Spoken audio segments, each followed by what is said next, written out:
Bien-aimés, un nouveau jour pour nous de partager encore avec vous la parole de Dieu. Et cette fois-ci, nous voulons vous parler des bergers infidèles. Dans toute la Bible, Dieu a toujours comparé son peuple à un troupeau de brebis. Et les responsables, c'est-à-dire ceux qui doivent conduire son peuple, qui est ce troupeau de brebis-là, Dieu les compare à des bergers. Et la mission de ces bergers est de nourrir, guider, prendre soin et même panser les plaies des brebis. Mais lorsque ces bergers deviennent infidèles, nous voyons automatiquement un changement au milieu du troupeau. Et ce changement-là, c'est la souffrance qui commence à s'installer. Et le troupeau commence à se disperser et à s'éloigner de Dieu. Et ce passage de base qui est notre premier verset que nous allons lire avec vous, le livre de Jérémie au chapitre 23, est une parole prophétique adressée aux dirigeants spirituels d'Israël. Qui dit Israël parle des chrétiens. Et qui parle de chrétiens parle de ceux qui ont confessé Jésus-Christ comme leur Seigneur et Sauveur. Mais ce message s'adresse précisément aux bergers, c'est-à-dire à ceux-là qui ont la lourde responsabilité de conduire le troupeau de Dieu. Et nous vous invitons à lire attentivement avec nous ce passage biblique dans le livre de Jérémie au chapitre 23, le verset 1 à 4. Nous lisons Jérémie 23, 1 à 4. Malheur aux pasteurs qui détruisent et dispersent le troupeau de mon pâturage, dit l'Éternel. C'est pourquoi, ainsi parle l'Éternel, le Dieu d'Israël, sur les pasteurs qui paissent mon peuple. Vous avez dispersé mes brebis, vous les avez chassés, vous n'en avez pas pris soin. Voici, je vous châtierai à cause de la méchanceté de vos actions, dit l'Éternel. Le verset 3. Et je rassemblerai le reste de mes brebis de tous les pays où je les ai chassées. Je les ramènerai dans leur pâturage et elles seront fécondes et multiplieront. J'établirai sur elles des pasteurs qui les paîtront. Elles n'auront plus de crainte, plus de terreur, et il n'en manquera aucune, dit l'Éternel. Voyez-vous, ce passage de la parole de Dieu qui est très interpellateur, où Dieu lui-même commence à donner cette parole prophétique, voilà, pour les temps et les générations à venir. Et nous pouvons dire que notre génération en fait partie. Et Dieu parle de manière vraiment autoritaire ici. Il dit malheur au pasteur. Le pasteur ici, c'est le berger. C'est celui qui a la lourde responsabilité de conduire le troupeau de Dieu. Et ce troupeau-là, ce sont les fidèles chrétiens. Donc, le berger est une image spirituelle importante dans la parole de Dieu. Et nous allons d'abord voir qui est ce berger pour pouvoir avancer. Le berger est un conducteur. La première des choses qu'il faut savoir, dans Jean 4, 10, il dit, lorsqu'il a fait sortir toutes ses propres brebis, il marche devant elles et les brebis suivent et le suivent parce qu'ils connaissent sa voix. Voyez-vous, le berger, lorsque il est vraiment ce conducteur dans le plan de Dieu, lorsqu'il marche au devant, vous voyez que les brebis elles-mêmes marchent à sa suite. Le véritable conducteur spirituel ne pousse pas les brebis par la peur ou la manipulation. Il montre l'exemple par sa propre vie. Voyez-vous, celui qui est un vrai conducteur, qui est un vrai berger, qui est un vrai pasteur, il n'induit pas les brebis dans la peur. Oui, il ne pousse pas les brebis à avoir peur. Il ne donne pas des messages ou des prédications pour effrayer le troupeau. Non. Au contraire, il leur donne une assurance. Il ne les manipule pas. Non. Il leur donne un exemple parfait à suivre comme lui-même. C'est pourquoi l'apôtre Paul et Jésus ont dit que je suis un exemple pour vous. Et vous pouvez marcher dans mes pas. Comme le disait, je paraphrase, comme le disait l'apôtre Paul. Voyez-vous, lui-même, il avait cette conviction et cette assurance-là que la manière dont il a enseigné, apporté l'évangile, il l'a fait conformément à la sainte doctrine et dans la volonté parfaite de Dieu. Donc, ce qui fait qu'il avait cette assurance dans le cœur et il n'avait pas peur. Et il le disait avec la tête haute que de marcher, de regarder à lui, Paul, qui est un exemple parfait. Voyez-vous. Donc, la première valeur d'un berger qui est conducteur n'est pas d'apeurer le troupeau ou de manipuler les troupeaux, mais c'est d'être lui-même un exemple pour de courage, de détermination et vraiment un exemple en toutes choses pour la brebis ou les brebis, voire plus loin le troupeau qu'il conduit. Le berger doit nourrir les brebis. Jean chapitre 21, nous allons vous inviter à une lecture au verset 15. Jean chapitre 21, le verset 15. Nous lisons Jean 21, 15. Il dit, après qu'ils eurent mangé, Jésus dit à Simon-Pierre, Simon-Pierre, fils de Jonas, m'aimes-tu plus que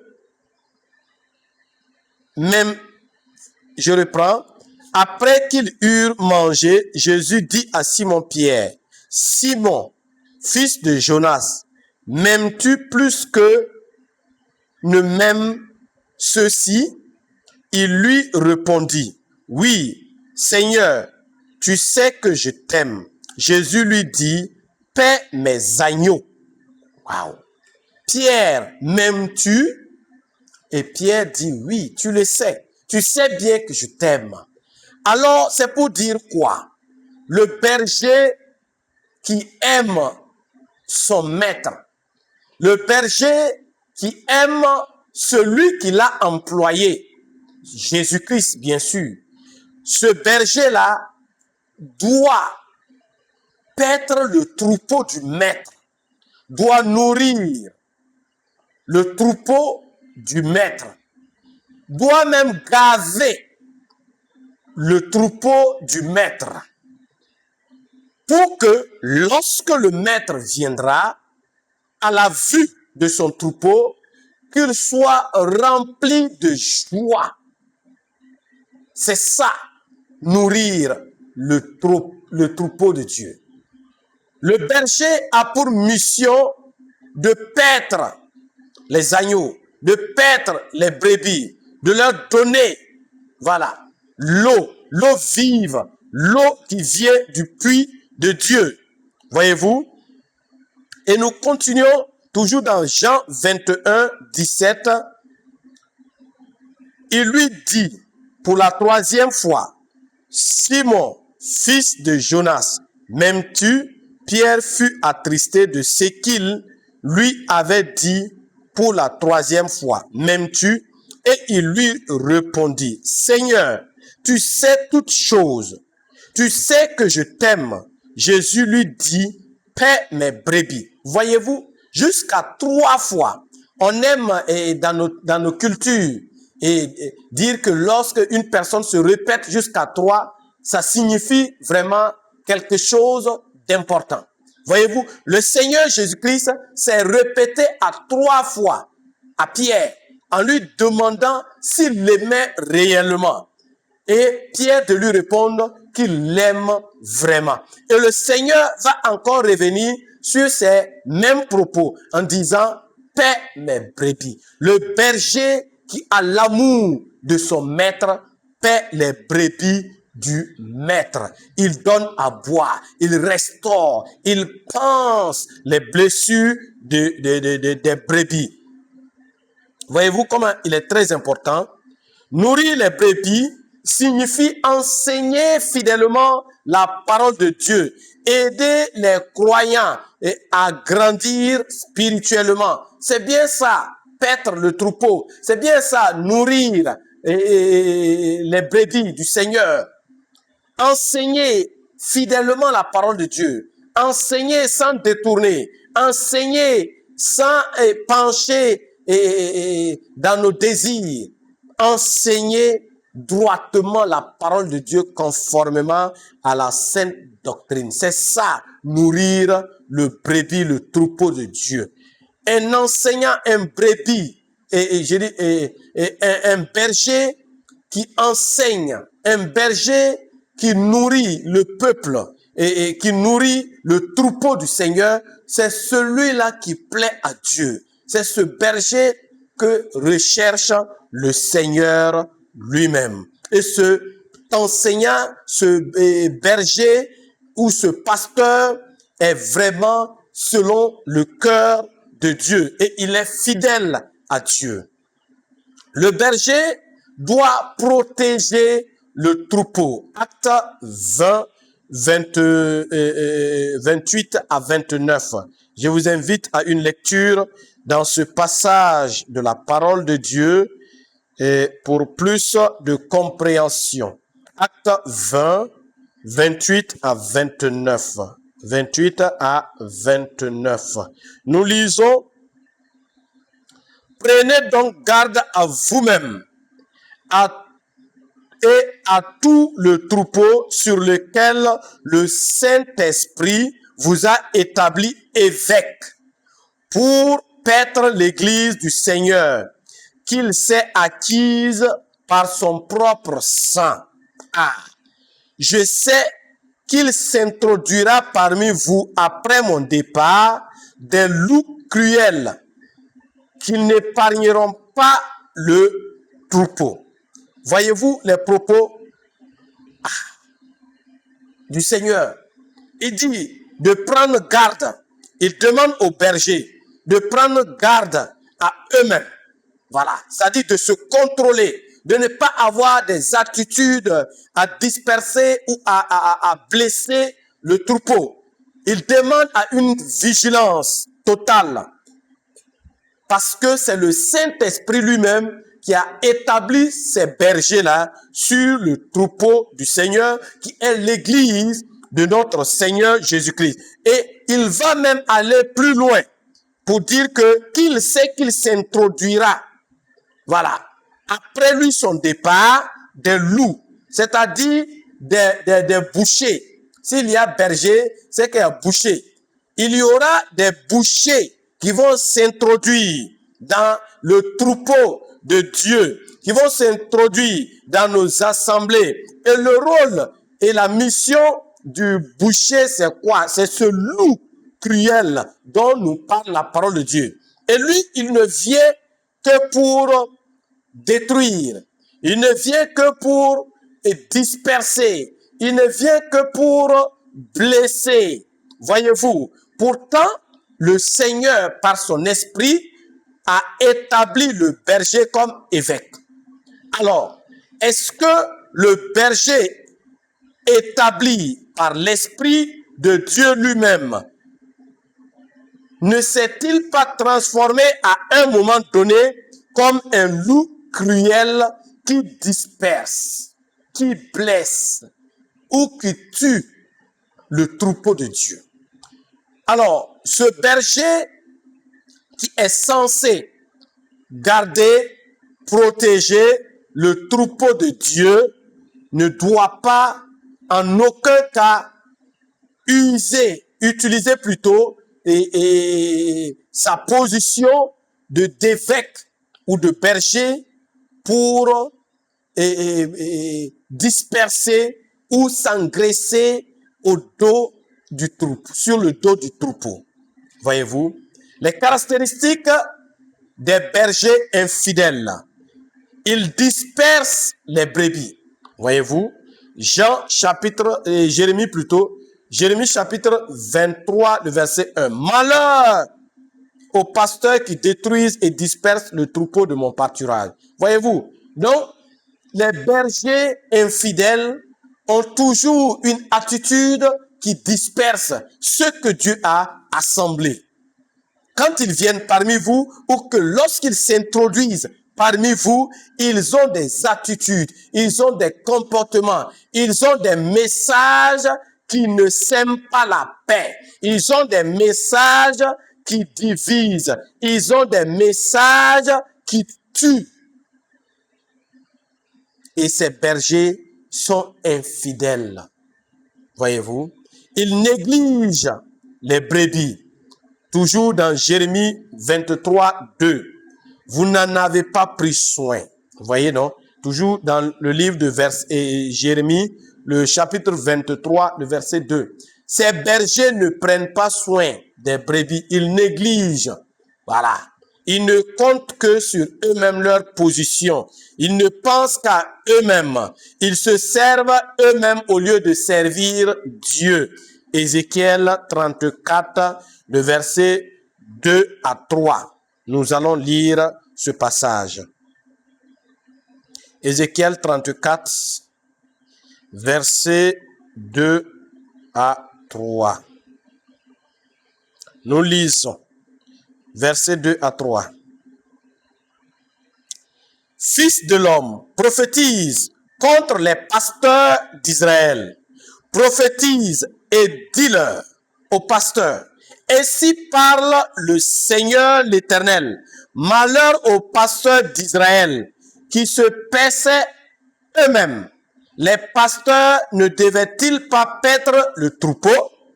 Ah, vous avez mangé la graisse. Vous vous êtes vêtus avec la laine. Vous avez tué ce qui était gras. Vous n'avez point fait paître les brebis. Voyez? C'est le Seigneur qui parle par son prophète. Il dit malheur, voilà, aux pasteurs. Aux pasteurs qui font quoi? Aux pasteurs qui se paissent eux-mêmes. Qu'est-ce que cela veut dire? Il y a des messages de nos jours qui sont des messages à soutirer de l'argent au peuple de Dieu. Il y a des messages qui excitent le troupeau de Dieu à se vider afin d'enrichir le berger. Il y a de ces messages qui poussent le troupeau à prendre des engagements qui ne viennent pas de Dieu vis-à-vis du berger, du pasteur. Tout cela pour eux-mêmes, leur propre confort, tout en laissant des brebis malades spirituellement, émotionnellement et même physiquement. Qu'est-ce que cela veut dire, se paître soi-même? Il y a de ces bergers qui sont entre les deux avions, comme on aime le dire. Pourtant, dans son assemblée, il y en a qui peinent à manger. Il y a des bergers qui sont dans des maisons luxueuses. Pourtant, parmi leurs troupeaux, il y en a qui peinent à se soigner. Que veut dire se paître soi-même? Il y a des pasteurs, des bergers qui s'habillent à des coûts de millions. Pourtant, parmi leur peuple, parmi leurs troupeaux, il y en a qui peinent à payer la scolarité de leurs enfants.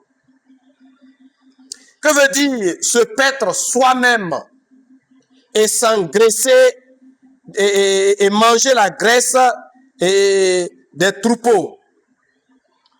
Il y a des bergers, des pasteurs qui insistent et qui excitent le troupeau à investir en eux pour qu'ils puissent envoyer leurs enfants dans d'autres continents, dans d'autres pays de renommée pour des études ou pour quoi que ce soit. Pendant ce temps, le troupeau peine à joindre les deux bouts. C'est ça, se paître soi-même. Peuple de Dieu, serviteur de Dieu, ce message vient encore attirer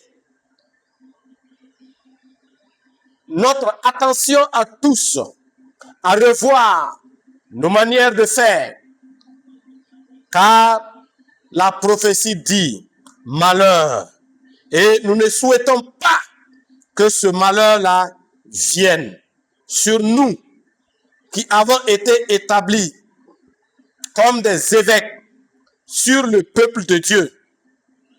Nous ne voulons pas que ce malheur-là nous atteigne. Alors, revenons aux fondamentaux de la parole de Dieu. Soyons des serviteurs fidèles et ne négligeons pas les brebis. Et que nos enseignements ne soient pas des enseignements mensongers. Que ce soit des enseignements véridiques, des enseignements qui ne regardent pas le niveau ou le rang social d'autrui avant d'être enseignés, mais que ce soit des enseignements qui sont établis par la parole de Dieu. Jérémie 23, toujours le verset 16. N'écoutez pas les paroles des prophètes qui vous prophétisent. On va aller dans le chapitre pour mieux comprendre et vous donner plus de lumière. Jérémie 23, le verset 16. Jérémie 23, 16. Nous lisons.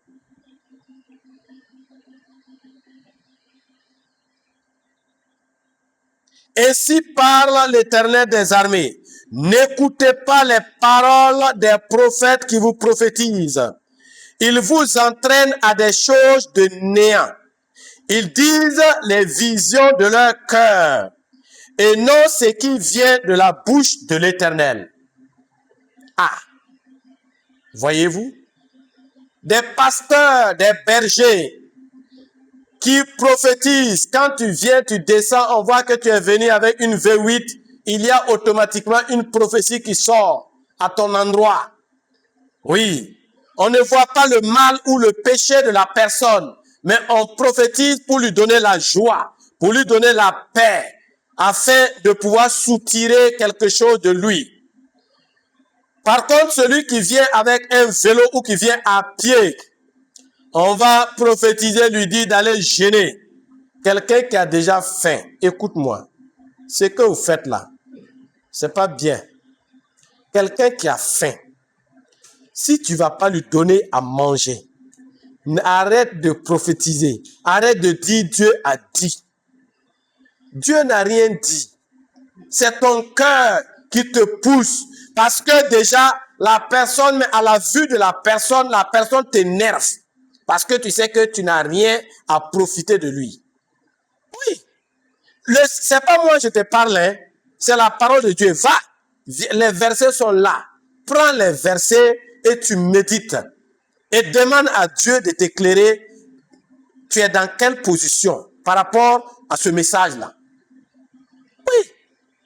Quand nous voyons que la brebis qui est devant nous là, c'est une brebis qui est bien nantie. Et nous pouvons avoir des opportunités ou des gains avec lui. Ah, la prophétie est autre. Pourtant, la brebis qui vient, qui n'a rien et qui doit être pensée, et nous devons l'enseigner et vraiment l'orienter, voire même le trouver de quoi faire afin qu'il puisse prendre soin de sa vie et être aussi nanti pour que la joie règne dans l'assemblée. Cette brebis-là, on dit qu'il faut aller gêner. Il va gêner, il va manger, il va rompre son carême là et quoi? Tu veux le tuer? Il va gêner, il va boire quoi à la fin? Puisque l'organisme, on doit prendre soin de notre corps physique afin que notre âme ait toujours envie de l'habiter. Quand le corps est malade, quand le corps ne vit plus, l'âme aussi ne vit plus. Et l'esprit quitte automatiquement. Et ce dernier vient souffrant déjà dans son corps et tu veux lui ajouter de la souffrance. Hey, faut changer. Change ta manière de faire. Reviens dans la parole de Dieu. Paie le troupeau. Tu n'es qu'un berger. Tu n'es pas le propriétaire. Tu n'es pas le maître. Le troupeau ne t'appartient pas. Oui, j'attends souvent dans notre jargon quotidien que mon disciple, mon fidèle, il n'y a pas de brebis qui soit disciple d'un pasteur ou d'un berger. Les disciples sont des disciples de Jésus-Christ. Ce sont des disciples de Dieu. Il n'y a pas de brebis pour pasteur ou des disciples pour pasteur. Change. Tu n'es qu'un employé. Diminue. Quitte ton orgueil. Oui. On dit souvent mon église. Ah bon? Tu as une église. Tu es mort sur la croix. Tu es ressuscité. Faut changer. Tu n'as pas d'église. L'église appartient à Jésus-Christ. Et il n'y a qu'une seule église dans le monde. L'église universelle de Jésus-Christ. Il y a des assemblées où nous sommes établis évêques, bergers. Mais ce ne sont pas nous nos églises. L'église, c'est trop fort. L'église appartient à Christ.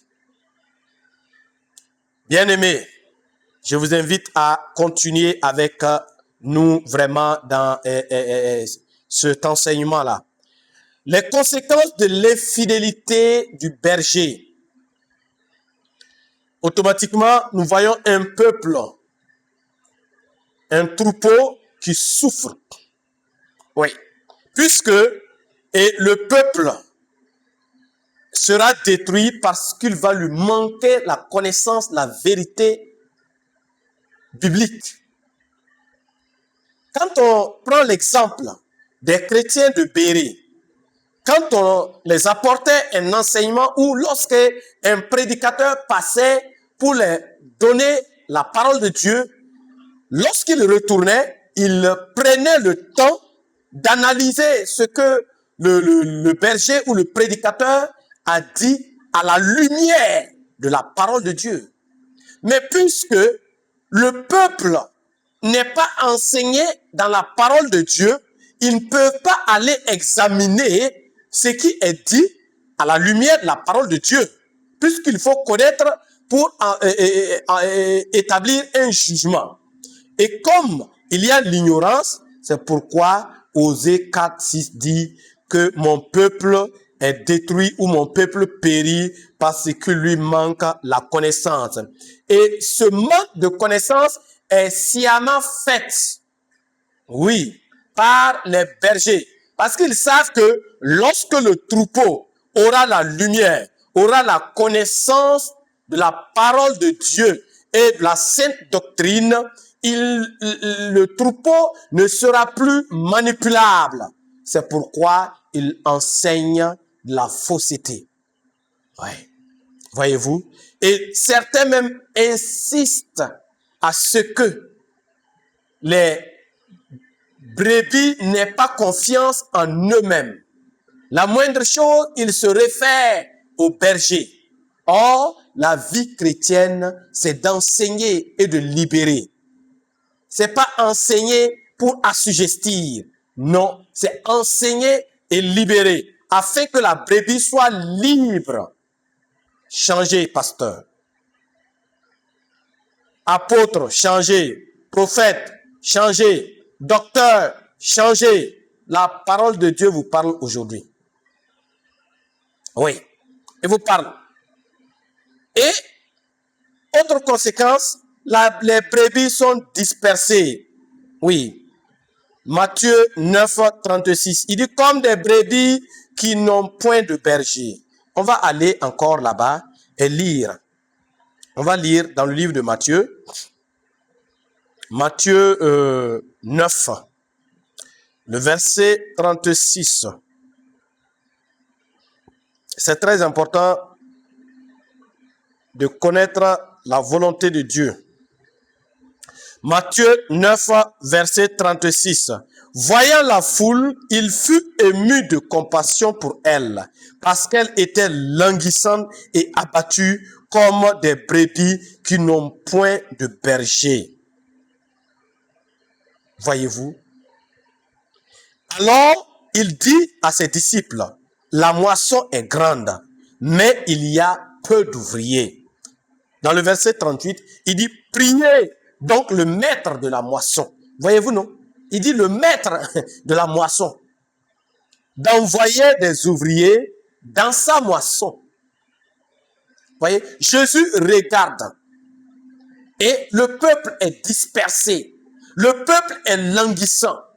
Quand le berger est infidèle, quand le berger ne voit que la graisse de son troupeau, de la brebis, en ce moment, ça disperse, ça ne donne pas de la crédibilité.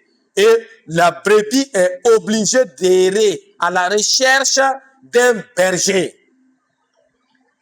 C'est pourquoi, dans nos assemblées, vous verrez que, à des moments donnés, nous avons une grande foule.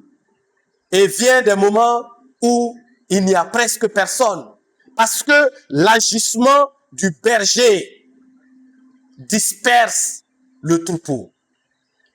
Et lorsque on essaie ou des gens arrivent à donner des conseils ou des orientations ou essaient de recadrer le berger, ils disent que ces bergers ne sont pas dignes de rester. On commence à voir en eux des ennemis. Voyez-vous, le diable a vraiment pris le cœur de certains bergers.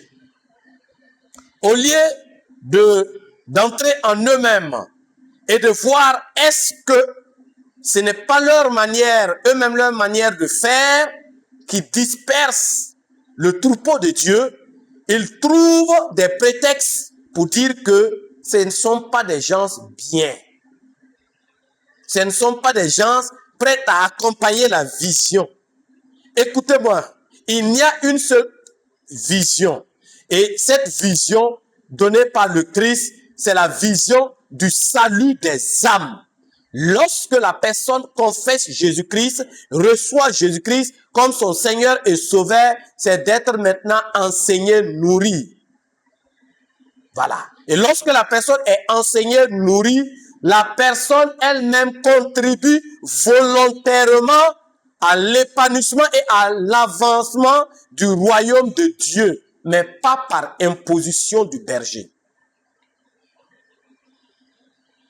Bien-aimé, que Dieu lui-même t'éclaire et m'éclaire et nous donne tous et de goûter au bonheur d'être de fidèles bergers. Oui. Et plus loin, vous verrez que Dieu va lancer un plan. Il dit que, dans le livre d'Ézéchiel là, qu'il va frapper même le berger là. Oui. Voyez-vous? C'est-à-dire, il y a une punition qui va venir sur le berger. Parce que le berger ne suit pas la feuille de route qui l'a été assignée par son recruteur, par son employeur, qui est le Seigneur Jésus-Christ lui-même. Dieu a alors un plan merveilleux pour son troupeau, pour rassembler son troupeau. Il dit dans Jérémie 23 qu'il rassemblera son troupeau. Ses brebis seront rassemblées. Et Dieu lui-même va établir de vrais bergers. Écoutez-moi, ceux qui sont en train de manipuler, de profiter ou de faire du troupeau de Dieu leur entreprise là. Écoutez-moi bien. Il y a une sanction de Dieu qui est en train de planer.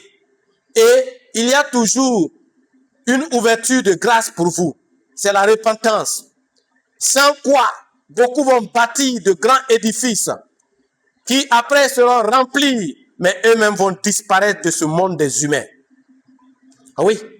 Et Dieu va envoyer un serviteur fidèle qu'il va établir lui-même sur son troupeau pour paître son troupeau. Voyez-vous que ce serait vraiment lamentable. Toujours dans Jérémie 24, 3, il dit, j'établirai sur elle des pasteurs qui les paîtront. Il y a toujours des pasteurs fidèles que Dieu n'a pas encore révélés. Et Dieu va les révéler et il va les positionner pour qu'ils prennent la relève. Mais en ce moment, toi, pasteur infidèle, toi qui ne regardes que la graisse de la brebis, toi qui ne vois qu'une occasion de profiter des brebis, où en seras-tu? Jésus-Christ est le bon berger et le berger parfait. Jésus connaît ses brebis. On va lire dans Jean 10. Jean chapitre 10. Jean chapitre 10, le verset 14. Jean chapitre 10, le verset 14.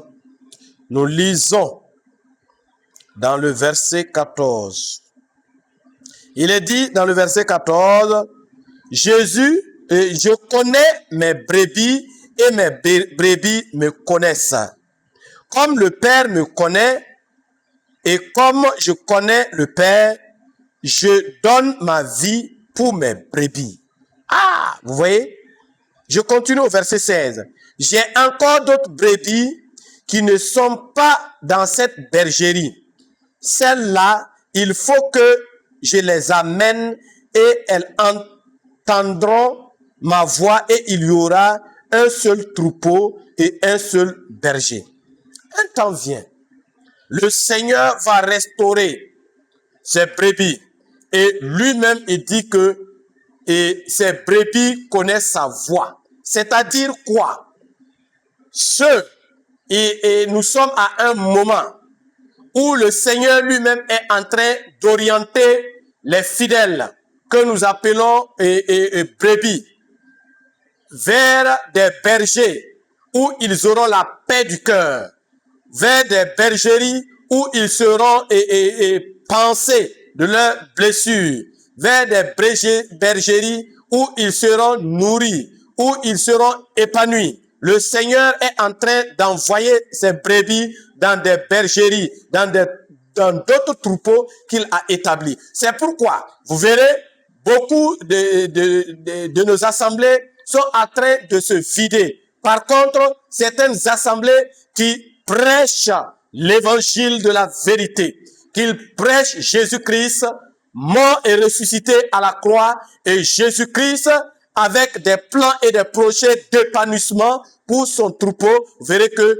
les gens sont en train de se converger vers ces bergers-là. C'est le temps de Dieu. Et beaucoup ne lisent pas les temps de Dieu. Regardez, toi qui m'écoutes là, regarde dans ton assemblée. Regarde combien de personnes ont quitté ton assemblée, allaient dans d'autres assemblées. Et regarde, quand ils sont partis, regarde comment leur vie a changé. Regarde comment ils sont enracinés et ils sont devenus matures spirituellement. Et même physiquement, leur activité est prospère. Pose-toi la question et commence à te repentir.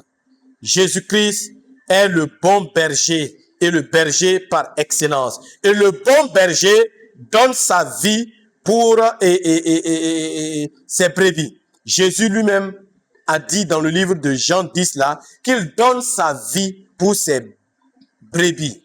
Voyez-vous, le bon berger donne toujours sa vie. Le bon berger se sacrifie. Combien de bergers sont prêts à rendre visite à leurs brebis, à leurs fidèles, dans leur lit d'hôpital? Combien de bergers le font? Combien de bergers connaissent là où vivent, là où habitent, là où logent leurs fidèles? Non, ils ne le savent pas. Ils ne cherchent même pas à le connaître. Oui. D'aucuns trouvent des prétextes pour dire que je ne rendrai pas visite à quelqu'un qui n'est pas chez lui. Écoute, même s'il est en location, tu dois aller. S'il quitte Rimketa pour aller à Baseko, tu le suis. C'est une brebis. Et tu dois le suivre afin de pouvoir l'orienter. Oui, c'est ça. Bien-aimé, sois un bon berger et ne sois pas plutôt un boucher. Ne sois pas un boucher. Jésus cherche la brebis perdue. Oui. D'aucuns disent, si une personne part, Dieu envoie d'autres personnes. C'est très bien. Tu es un berger paresseux. Très paresseux. Laisse-moi te le dire. Jésus lui-même dit que la brebis, même si tu as 100 brebis et qu'une brebis s'égare, tu dois laisser les 99 là en un lieu sûr et aller à la recherche, c'est-à-dire, tu dois mettre tous les moyens possibles afin de ramener la brebis dans la bergerie. Oui, c'est de ça qu'il s'agit. Le berger, le bon berger, doit aller après la brebis. Même quand la brebis n'est plus dans son assemblée, n'est plus dans son troupeau, il doit toujours avoir de bonnes relations avec cette brebis-là, même s'il est ailleurs. C'est ça. C'est le même ciel, c'est le même paradis. Nous ne devons pas voir la brebis qui est partie dans haute assemblée en ennemi. Tu es en train de perdre le troupeau de quelqu'un qui est Jésus-Christ. Et c'est l'union de toutes ces assemblées-là qui fait le troupeau de Dieu. Donc, ce n'est pas ta brebis, ce n'est pas ton troupeau. Au contraire, tu dois être fier et de rendre grâce à Dieu parce que tu as pu conduire ce troupeau peut-être du poste primaire au primaire. Et un autre berger le prend du primaire pour aller au collège. Oui, et peut-être va le conduire jusqu'au lycée. Et qu'est-ce qui prouve qu'un autre berger ne va pas conduire cette brebis au niveau universitaire? C'est de ça qu'il est question. Les dons ne sont pas pareils. Et nous n'avons pas la même capacité d'enseigner.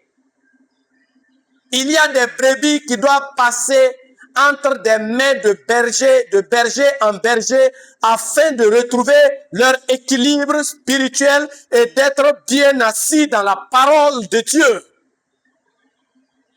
C'est ça.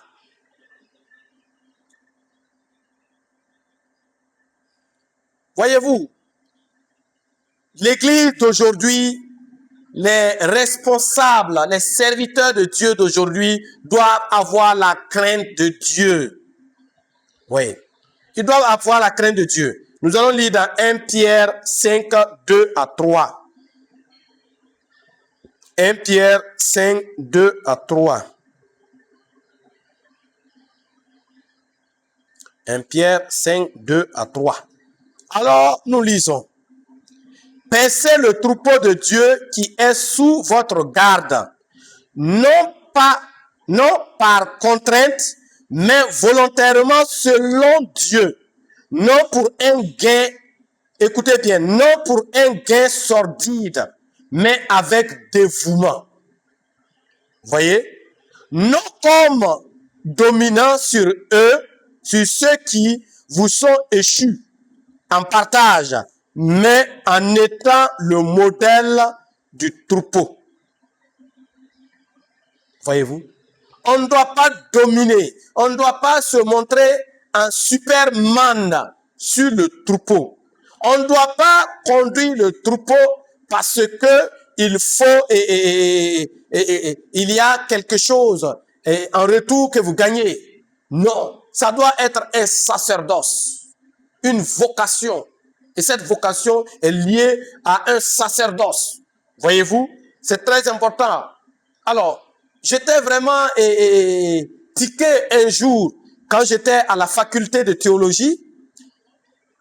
Un étudiant comme moi, dans des échanges, a eu à me dire que vous valez mieux comme vous êtes des externats. Vos assemblées vous donnent quelque chose à la fin du mois. Pour vous, c'est bien, vous mangez déjà. Je fus vraiment tiqué par sa manière de voir et de comprendre les choses. Une telle personne, que deviendras-tu lorsqu'il sortira et lorsqu'il sera au devant pour diriger le troupeau? Il verra peut-être, l'Esprit de Dieu le changera. Et s'il n'a pas été touché ou changé, voyez-vous que le troupeau va souffrir parce qu'il verra automatiquement le gain, le profit qu'il peut avoir avec ce troupeau. Donc, les responsables doivent avoir la crainte de Dieu. Les croyants aussi doivent discerner les faux bergers. Parce que ce n'est pas tous les bergers qui sont vrais. Il y a des faux bergers. C'est pourquoi nous allons lire dans le livre de Matthieu. Matthieu au chapitre 7 de son livre et le verset 15. Verset 15, il dit là-bas, « Gardez-vous des faux prophètes. Ils viennent à vous en vêtements de brebis, mais au-dedans sont des loups ravisseurs. » Il y a beaucoup qui tiennent des assemblées, qui dirigent des assemblées, mais qui ne sont pas des pasteurs, qui ne sont pas des bergers, qui ne sont pas des évêques établis par le Saint-Esprit de Dieu. Ce sont des loups ravisseurs. Ils ne pensent qu'à leur ventre. Ils ne pensent qu'à eux. Peuple de Dieu, ayez le discernement. Vous avez reçu une portion de l'Esprit de Dieu. Sondez, demandez à cet Esprit de vous éclairer où vous êtes et de vous orienter où est-ce que vous devez être afin de ne pas être la proie de ces loups ravisseurs, de ces faux bergers. Revenons au vrai berger qui est Jésus-Christ. Et ce modèle est le modèle parfait. Hébreux 13, le verset 22, le verset 20 plutôt. Hébreux 13, le verset 20. Nous lisons. Hébreux 13, le verset 20. Lisez avec moi. Que le Dieu de paix, qui a ramené d'entre les morts le grand pasteur des brebis, par le sang d'une alliance éternelle, notre Seigneur Jésus-Christ vous rend capable de toute bonne œuvre pour l'accomplissement de sa volonté et fasse en vous ce qui lui est agréable par Jésus-Christ, auquel soit la gloire au siècle des siècles. Amen. Voyez-vous, Jésus-Christ est le grand pasteur. Il est le pasteur des pasteurs, le berger des bergers, l'employeur des bergers. Et il est le modèle parfait. Amen. Chers pasteurs, chers bergers, regardez à Jésus, prenez son modèle, imitez-le. C'est lui qui est votre modèle. Alors, ce message basé sur Jérémie 23 est un avertissement solennel et aux bergers infidèles spirituellement. Voilà, car Dieu lui-même condamne les responsables qui détruisent les brebis, qui les dispersent et qui les rend malades. Dieu a en horreur ces bergers-là. Repentez-vous. Il y a toujours de la grâce. Et le moment est toujours convenable pour que vous vous repentez. Que la grâce de Jésus-Christ, qui surpasse tout jugement humain, soit votre partage au nom de notre Seigneur Jésus-Christ. Shalom, demeurez dans sa grâce. Amen.